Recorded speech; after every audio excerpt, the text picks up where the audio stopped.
Viewers good afternoon. कार्यक्रम जनवाणी में आपका स्वागत है। और दर्शकों, जैसा कि आप जानते हैं, कार्यक्रम जनवाणी के माध्यम से हम जनता से जुड़े मुद्दे और जनता की आवाज़ को आपके बीच लेकर आते हैं। और दर्शकों, आज हम आपको बताने वाले हैं जीपीएफ यानी कि सामान्य भविष्य निधि और पेंशन धारकों की क्या क्या समस्याएं होती हैं और कैसे उसका निदान किया जा सकता है। और जब हम निदान की बात करें तो आज स्टूडियो में हमारे साथ मौजूद है दो खास मेहमान। मेरे बगल में बैठे हैं हंसराज हीर जी, जो कि हैं senior accounts officer AG office Himachal Pradesh से। सर, आपका इस कार्यक्रम में हम स्वागत करते हैं। Thank you.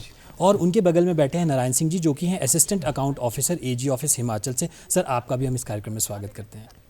थैंक यू जी, तो दर्शकों, मैं आपको पहले बताना चाहूँगा कि एक लाइव फ़ोन इन कार्यक्रम है। अगर आपकी कोई सवाल है, आप हमारे एक्सपर्ट से कुछ जानना चाहते हैं और कुछ रूबरू करना चाहते हैं, कोई आपकी समस्या है, तो प्लीज़ नीचे दिए गए नंबरों पे आप संपर्क करें। हमारे नंबर हैं 28000177, दूसरा नंबर है 28000178। अगर आप शिमला के बाहर से कॉल कर रहे हैं तो, और लैंडलाइन से, अगर आप लैंडलाइन के अलावा मोबाइल से कॉल कर रहे हैं तो प्लीज़ आपको शिमला का STD कोड लगाना होगा, जो कि है 0177। आपकी कॉल्स की हम बेसब्री से इंतजार करें। सर, आज हम जानने वाले हैं जीपीएफ यानी सामान्य भविष्य निधि और पेंशन धारकों की क्या क्या समस्याएं होती हैं, कैसे हम उसका निदान करते हैं। तो नारायण सिंह जी, पहले मैं आपसे जानना चाहूँगा, हम बात करते हैं पेंशन की। तो सर, सबसे पहले जब हम पेंशन की बात करते हैं और गवर्नमेंट एक एम्प्लॉय होता है, उसे पेंशन दी जाती है, तो ये पेंशन देने के पीछे कारण क्या है? क्योंकि कर्मचारी जो होता है सरकारी सेवा में कार्यरत रहता है, वो लगभग 35 साल, 30 से 35 साल या 40 साल तक की सेवा देता है जी। और जिसमें वो समाज के वर्ग को भी अपनी सेवा देता है, क्योंकि वो उसमें पेंशन जो है वो एक हक होता है एक कर्मचारी का, क्योंकि वो ताउम्र अपनी सेवा एक कार्यालय में देता रहता है, जिससे सरकार का कार्य चलता रहता है। तो उससे वो हकदार बन जाता है, क्योंकि उसने जो लाइफ है उसकी बुढ़ापे की, ताकि वो चल सके आराम से। नहीं तो वो अपनी अगर कोई दूसरे जॉब में होता तो वहाँ भी कुछ ज़्यादा कमाता, क्या पता। इसलिए वो जो एक बाउंड हो जाता है सरकारी सेवा में, इसलिए उसको उसके बदले कुछ ना कुछ पेंशन का देना एक अनिवार्य है। जी। और हंसराज जी, कहा यह जाता है, अगर हम जॉब की बात करें, हम लोग तो उसको जॉब कहते हैं, बट अगर आप ज़्यादा अच्छे ढंग से बता पाएंगे कि कहा यह जाता है कि आप सर्विस कर रहे हैं। जी। एक्चुअली जो गवर्नमेंट एम्प्लॉय होता है वो किसी रूल रेगुलेशन से बंधा होता है और वो सेवा कर रहा होता है।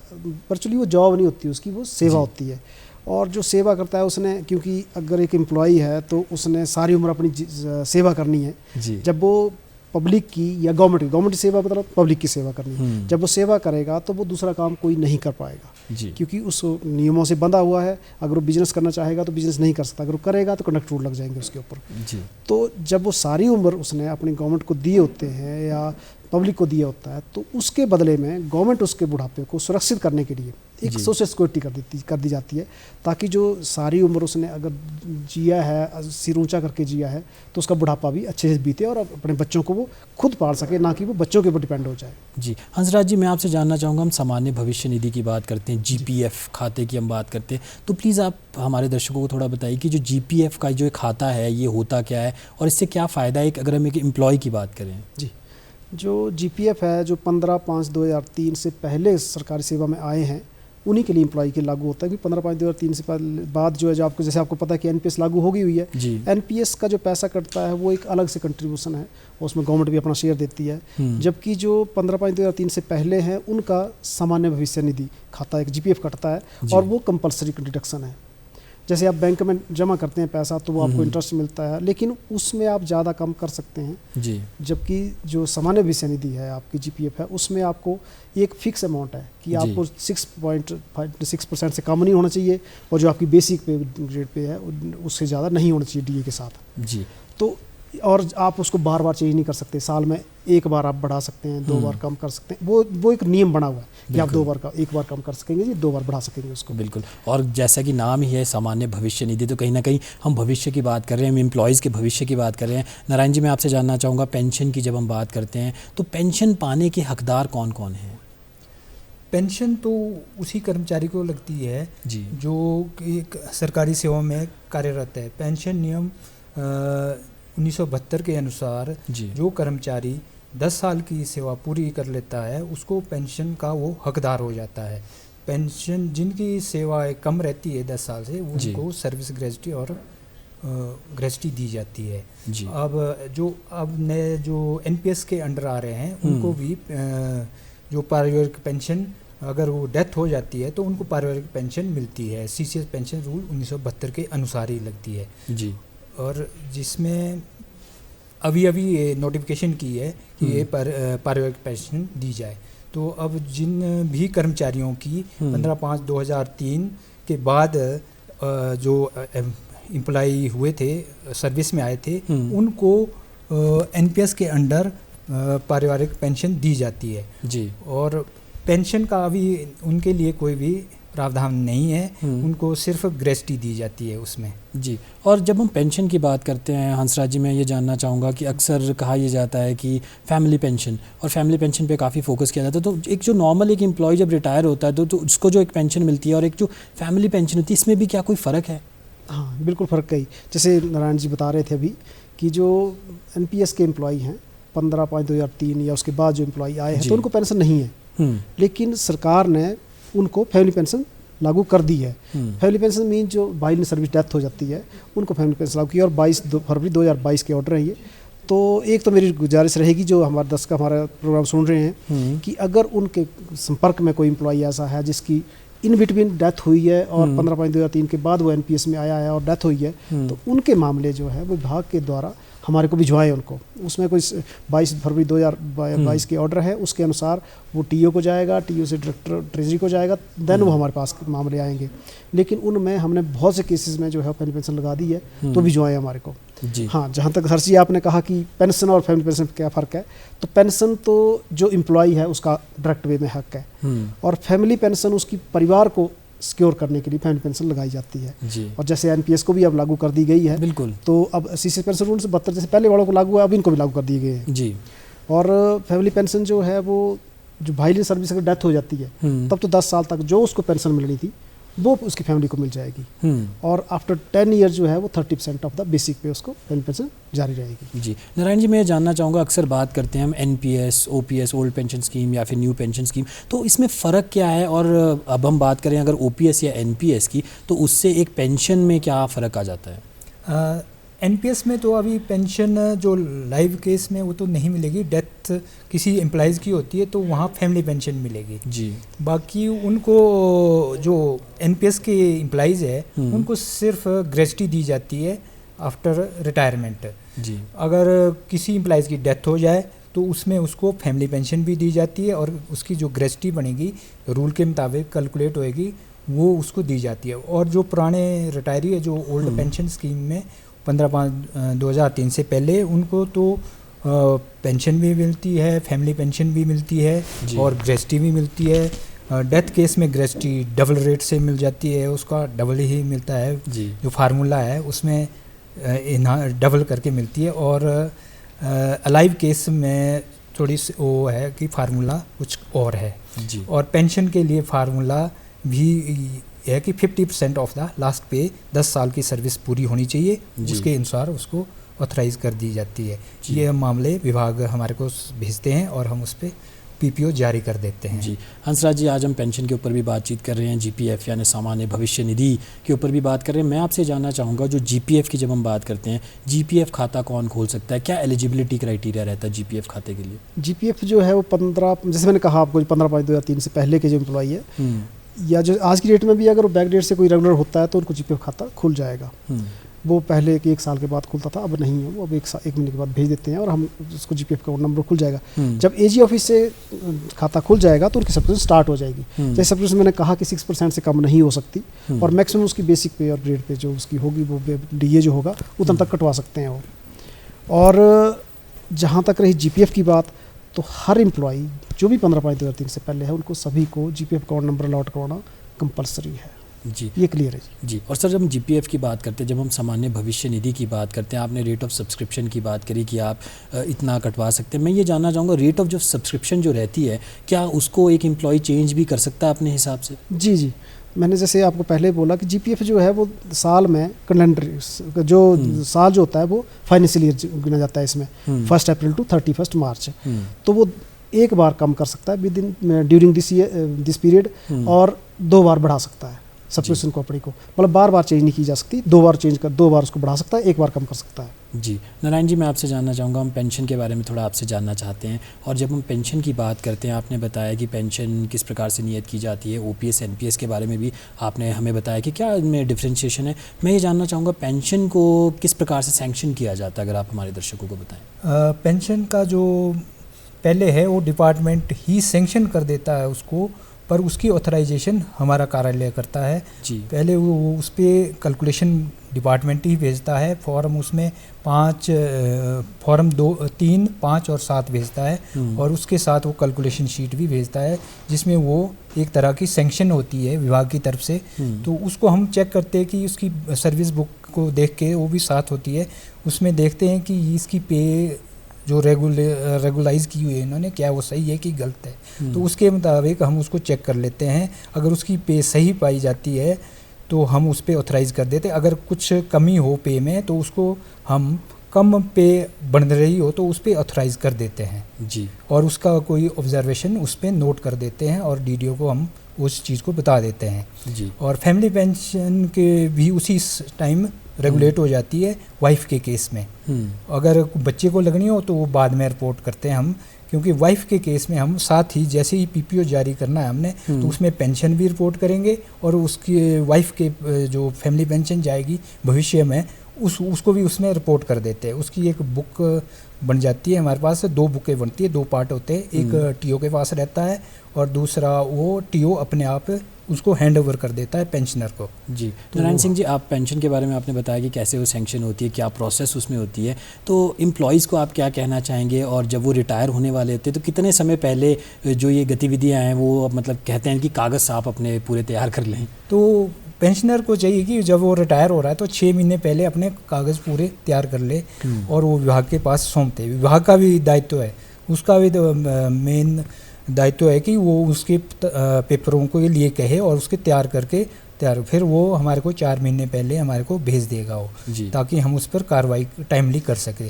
पर तो देखा गया है कि विभाग ज़्यादातर बहुत लेट भेजते हैं, या 1 महीने पहले भेजेंगे या रिटायरमेंट के बाद भेजेंगे, जो कि सही नहीं है। इसमें कई दफ़ा हम फाइनेंस वित्त विभाग को भी अनुरोध करते हैं और विभागों के डीडीओ को भी बताते हैं, पर वो टाइम से नहीं करते, कुछ ना कुछ वो कमी रख देते हैं, फिर कमियां भी होती है उसमें, फिर वो टाइमली सॉर्ट आउट नहीं होती जी। और कहीं ना 4 महीने पहले तो भेजना आवश्यक ही है जी। और कहीं ना कहीं एम्प्लॉयज़ को ये ध्यान रखना बहुत ज़रूरी है कि कम से कम 4 महीने पहले जो अपने पेपर वर्क हैं वो पूरा कंप्लीट कर लें, ताकि उन्हें रिटायर होते ही पेंशन लग जाए। सर, मैं जीपीएफ के बारे में आपसे जानना चाहूँगा। सर ने जैसा बताया कि एक पेंशन होती है वो सैंक्शन की जाती है, ड्यू प्रोसेस को फॉलो किया जाता है, तो क्या जीपीएफ खाता खोलने के लिए भी कोई सैंक्शन की ज़रूरत होती है या जीपीएफ खाता ऐसे ही खुल जाएगा? नहीं, जीपीएफ भी तभी खुलेगा जब डिपार्टमेंट हमारे को इन्फॉर्म करेगा, वो उसकी डेट ऑफ अपॉइंटमेंट बताएगा, डेट ऑफ बर्थ बताएगा उसकी जी, और उसमें साथ में नॉमिनेशन भी भेजेगा। क्योंकि जो डिपार्टमेंट है, डिपार्टमेंट सैंक्शनिंग अथॉरिटी होती है डेफिनेटली, जो जिस विभाग में सर्विस करते हैं, हमारे पास एंटाइटलमेंट है। और जब हमारे अकाउंट से एंटाइटलमेंट, जैसे हमारा ऑफिस है ही, तो एंटाइटलमेंट मतलब मीन्स हमें उसकी एलिजिबिलिटी देखनी है सारी की सारी, क्या वो है भी एलिजिबल है उसके लिए, नहीं है। तो जीपीएफ तो रोल नंबर तभी अलॉट हो जाएगा जब वो डिपार्टमेंट में फॉरवर्ड करेगा, लेकिन डिपार्टमेंट प्रॉपर फॉर्म भेजेगा। रूल 5.3 में क्लियर लिखा होगा फॉर्म कौन सा है ये, उस फॉर्म में भेजेगा 5.3 में, और उसके साथ नॉमिनेशन आएगी। और नॉमिनेशन जो है वो प्रॉपर भरी होनी चाहिए। जैसे नॉमिनेशन, जैसे मैं आपको बता ही दूँ, अब जैसे इस बात चल पड़ी कि नॉमिनेशन सिर्फ परिवार के सदस्य के नाम ही हो सकती है। अगर किसी का अपना परिवार नहीं है देन वो ठीक है, किसी को भी नॉमिनेट, किसी संस्था को कर सकता है या थर्ड किसी को भी नॉमिनेट कर सकता है, बट अपनी फैमिली के होते हुए किसी और को नॉमिनेट नहीं किया जा सकता। जी सर, आपने फैमिली का जिक्र किया जीपीएफ में कि जब भी आप सामान्य भविष्य निधि का खाता खोलें तो आप नॉमिनेशन करें, आप फैमिली मेम्बर्स को लें, तो इसमें फैमिली की डेफिनेशन क्या है, कौन कौन लोग फैमिली मेम्बर्स में आते हैं, क्योंकि ये जानना भी बहुत ज़रूरी होगा। बिल्कुल, जो जैसे नियम है उसमें 21C है, जैसे मैं अब तो रूल तो यहाँ से क्या बताया 21C है एक्चुअली, जीपीएफ का रूल जो है 1960 के, उसमें डेफिनेशन दी हुई है कि हस्बैंड के केस में वाइफ्स मतलब वाइफ्स को भी लिया गया है, बच्चे हैं, पेरेंट्स हैं और साथ में ग्रैंड पेरेंट्स भी हैं। ऐसे ही जो बच्चे सिस्टर हैं, ब्रदर अनमैरिड, वो भी आते हैं फैमिली में। और जो फीमेल गवर्नमेंट सर्वेंट है उनके लिए ओनली हस्बैंड, नॉट हस्बैंड। जैसे मैंने कहा कि वाइफ्स आ जाती हैं जी मेल के केस में, लेकिन फीमेल के केस में सिर्फ husband and parents. Parents means own parents, not parents in law जी। ये क्लियर है। और बाकी बच्चे आएंगे, ब्रदर आ जाएंगे, सिस्टर आ जाएंगे। हाँ, एक जो ज़रूरी चीज़ जिसको हम देखते हैं कि जो मेल गवर्नमेंट सर्वेंट है उन्हें अपनी जो स्पाउस है, वाइफ है, उनको फैमिली से नहीं वो हटा सकते GPF, as per GPF rule जी। लेकिन जो फीमेल गवर्नमेंट सर्वेंट है वो अपने हस्बैंड को मना कर सकते हैं, फैमिली से हटा सकते हैं, फैमिली लिस्ट से हटा सकते हैं for the purpose of GPF जी। और सर, ये जो नॉमिनेशन में अगर आपने किसी फैमिली मेंबर को रखा है, और क्या आप नॉमिनेशन भी अपडेट या फिर चेंज कर सकते हैं जीपीएफ खाते में? करनी भी चाहिए। नॉमिनेशन जो है, कई बार क्या होता है कि जब अनमैरिड है तो हमें नॉमिनेशन किसी और के नाम से की हुई है, और मैरिज के बाद किसी और के नाम होनी है, डेफिनेटली होती है, या बच्चे हो जाते हैं, परिवार में कोई और सदस्य आता है, तो नॉमिनेशन जो है टाइम पे चेंज कर लेनी चाहिए, और इसकी कोई रिस्ट्रिक्शन नहीं है। इवन जब जीपीएफ रिटेन कर लेते हैं, जैसे अब स्टेट गवर्नमेंट ने एक ऑर्डर भी किया है, 2007 से ऑर्डर है कि जो अपना जीपीएफ रिटेन कर सकते हैं जो रिटायरिंग एम्प्लॉई है, डेथ केस में नहीं है रिटायरिंग, तो नॉमिनेशन उसके बाद भी देखनी चाहिए कि क्या मैंने नॉमिनेशन भरी है, नहीं भरी है तो भरनी भी चाहिए। नॉमिनेशन बहुत ज़रूरी चीज़ है, क्योंकि आफ्टर आवर डेथ तो पैसा किसको मिलेगा, क्योंकि जीपीएफ जो अपना पैसा है एक्चुअली, बिल्कुल वो राइट पर्सन को मिले, ये बहुत ज़रूरी है। और नॉमिनेशन की होगी तो ईजी हो जाता है जी। नारायण जी, जैसा कि हंसराज हीर जी ने बताया कि नॉमिनेशन करना बहुत ज़रूरी है। जीपीएफ खाते की हम बात करते हैं, सर पेंशन के लिए नॉमिनेशन होना कितना ज़्यादा ज़रूरी है? और अगर हम फैमिली पेंशन की बात करें तो फैमिली पेंशन में फैमिली किसे माना गया है? फैमिली में भी डेफिनेशन दी गई है, इसमें वाइफ आती है और उसके बच्चे आते हैं, वो फैमिली की डेफिनेशन में कवर होते हैं। सबसे पहले राइट जो फैमिली में पेंशन का जाता है, फैमिली पेंशन का, वो वाइफ के ही नाम जाता है। तो उसके बाद अगर वाइफ नहीं है, एक्सपायर हो गए हैं या कुछ है, तो उसके बाद अगर बच्चे 25 साल से कम है उम्र वाला है जो भी है, उसके नाम पे फैमिली पेंशन ऑथराइज हो जाती है जी। वो बाद में भी केस आ सकता है, वाइफ के डेथ होने के बाद भी आता है, उस पर ऑथराइज हो जाती है। अगर 25 साल वाले बच्चे सारे को सब बाहर हो जाए, उससे लिमिट, उससे एज बार से बाहर हो जाए, तो अगर कोई विडो डॉटर हो या अनमैरिड डॉटर हो तो उसको भी फैमिली पेंशन 25 साल के बाद भी लग जाती है जी। सर, आपने फैमिली पेंशन का जिक्र किया, आपने फैमिली को भी डिफ़ाइन किया। मैं आपसे ये जानना चाहूँगा, अक्सर हम आज की स्थिति में ये देखते हैं कि दोनों हस्बैंड वाइफ जॉब में होते हैं, तो ऐसे मामलों में क्या हस्बैंड या फिर वाइफ फैमिली पेंशन के हकदार होंगे एक दूसरे के लिए? हाँ, वो दोनों एक दूसरे के फैमिली पेंशन के हकदार होंगे जी। और यहाँ मैं थोड़ा सा ऐड कर दूँ जी, बताया कि स्पाउस के केस में हस्बैंड हो चाहे वाइफ हो, इनकम क्राइटेरिया कोई नहीं होता, वो चाहे लाख कमा रहे हो चाहे 2000 रुपये कमा रहे हो, कोई दिक्कत नहीं है, उनको फैमिली पेंशन डायरेक्ट वे में लग जाएगी जी। बच्चों के केस में इनकम क्राइटेरिया होता है, या उनके और भी कंडीशन, जैसे वो हैंडीकैप्ड को पहले लगेगी। तो इसलिए एक बहुत ज़रूरी चीज़ जो है कि जब भी कोई अपने फॉर्म भरे, पेंशन के फॉर्म भरे, तो कृपया उसमें बच्चों की पूरी डिटेल दें with the date of birth, marital status, सब कुछ, और कोई हैंडीकैप्ड है तो स्पेशली लिखें और सर्टिफिकेट लगाएं साथ में, ताकि डीडीओ के पास भी रहे और हमारे पास भी वो आ जाए। ये बहुत ज़रूरी चीज़ है, क्योंकि ये गवर्नमेंट ने बहुत सा प्रोविज़न किया हुआ है कि हैंडीकैप जो बच्चे हैं, स्पेशल बच्चे जो हैं, उनके लिए मतलब इवन आफ्टर मैरिज भी उनको अलाउ किया हुआ है जी। और कहीं ना कहीं हम ये कहते हैं कि जो हमारे दिव्यांग बच्चे हैं, कहीं ना कहीं वो हमारा धन है, हमारे देश की उन्नति में वो भी कहीं ना कहीं एक योगदान निभा रहे हैं। सर, हम जीपीएफ की बात करते हैं, आपने जीपीएफ रिटेंशन के बारे में कहा कि जीपीएफ रिटेंशन के लिए एक पॉलिसी है, तो आप हमारे दर्शकों को बताएंगे कि जीपीएफ रिटेंशन पॉलिसी है क्या, और एक एम्प्लॉय को क्या फ़ायदा है उससे? देखिए, जैसे कोई एम्प्लॉय रिटायर हो रहा है तो उसको रिटायरमेंट से 6 महीने तक उसको है हक कि वो रिटायर कर सकता है। उसको एक सिंपल एप्लीकेशन देनी है अपने डीडीओ को कि मैं अपने जीपीएफ को नहीं विड्रॉ नहीं करना चाहता भी, और उसको रिटेन करना चाहता हूँ फॉर द इनडेफिनिट पीरियड। उसकी कोई लिमिट नहीं है कब तक रखना है आपको जी। वो जब तक लाइव खुद हैं तब तक रख सकते हैं। उसका फ़ायदा क्या है? एक तो जब तक वो जीपीएफ रिटेन है तब तक उसके ऊपर इनकम टैक्स नहीं है जी। जो आप उसके इनकम उसके ऊपर आ रही है, इंटरेस्ट गेन कर रहे हैं, वो इंटरेस्ट जो है वो इनकम टैक्स के लिए वो नहीं है, काउंट नहीं होगा जी। तो ये तो सबसे बड़ा प्लस पॉइंट ये है। दूसरे, नॉमिनेशन की होगी तो अपने जाने के बाद फैमिली को मिल जाएगा, इमीडिएटली मिल जाएगा, कोई दिक्कत नहीं है उसमें।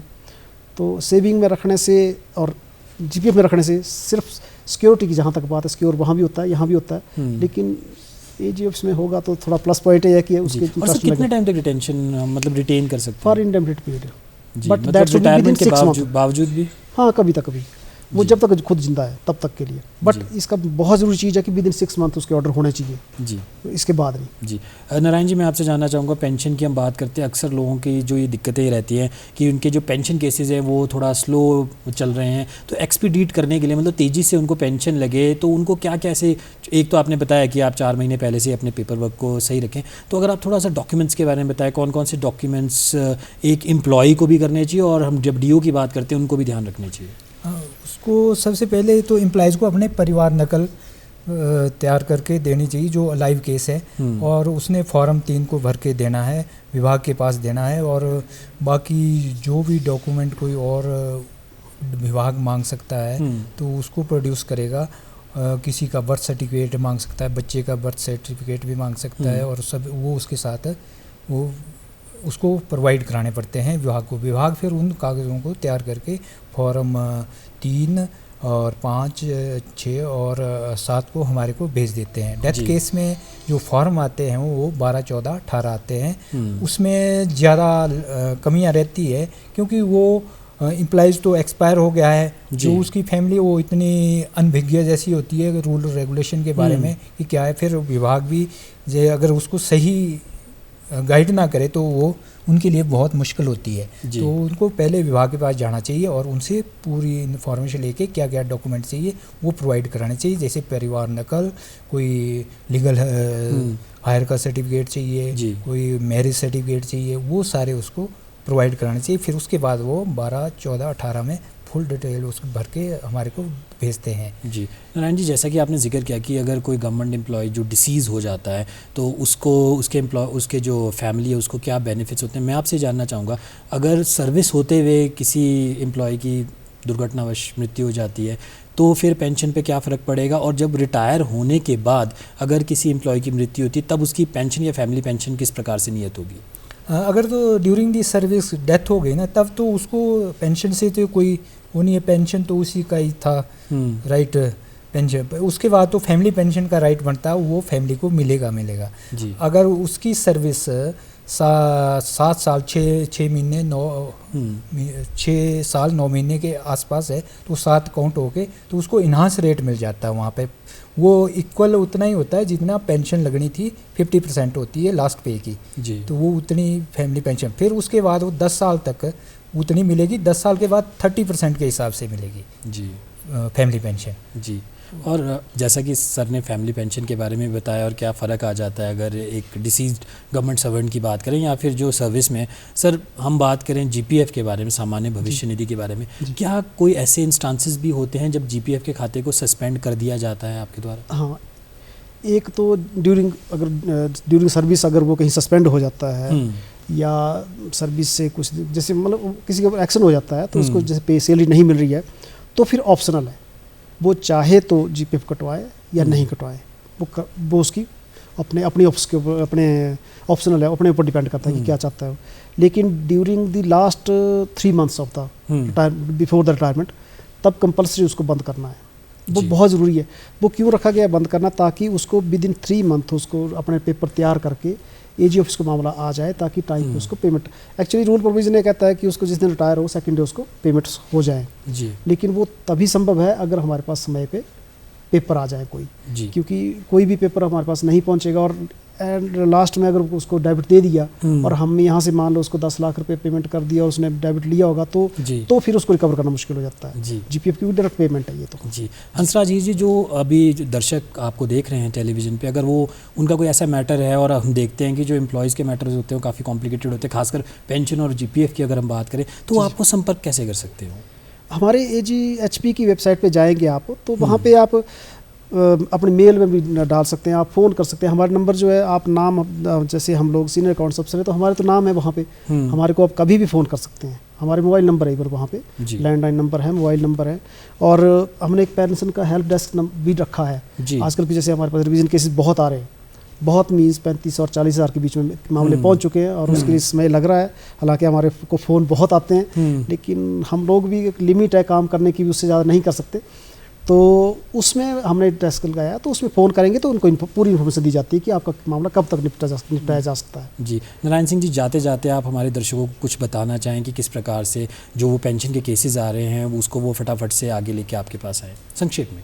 तो हमारा ये अनुरोध रहेगा, जो पेंशनर है अपने रिवीजन के जो भी मामले हैं उनके, जी वो विभाग के माध्यम से भेजे, और उनकी जैसे नोशनल पे फिक्सेशन है उसके वहाँ से सर्विस बुक में पे फिक्स कराने के बाद ही मामला हमारे को भेजा जाए। जी नारायण सिंह जी, हंसराज हीर जी, आप दोनों एजी ऑफिस से आज हमारे इस कार्यक्रम में आए, उसके लिए आप दोनों को बहुत बहुत शुक्रिया। Thank you. तो दर्शकों, आज के कार्यक्रम में बस इतना ही। अब मुझे दीजिए इजाज़त, नमस्कार।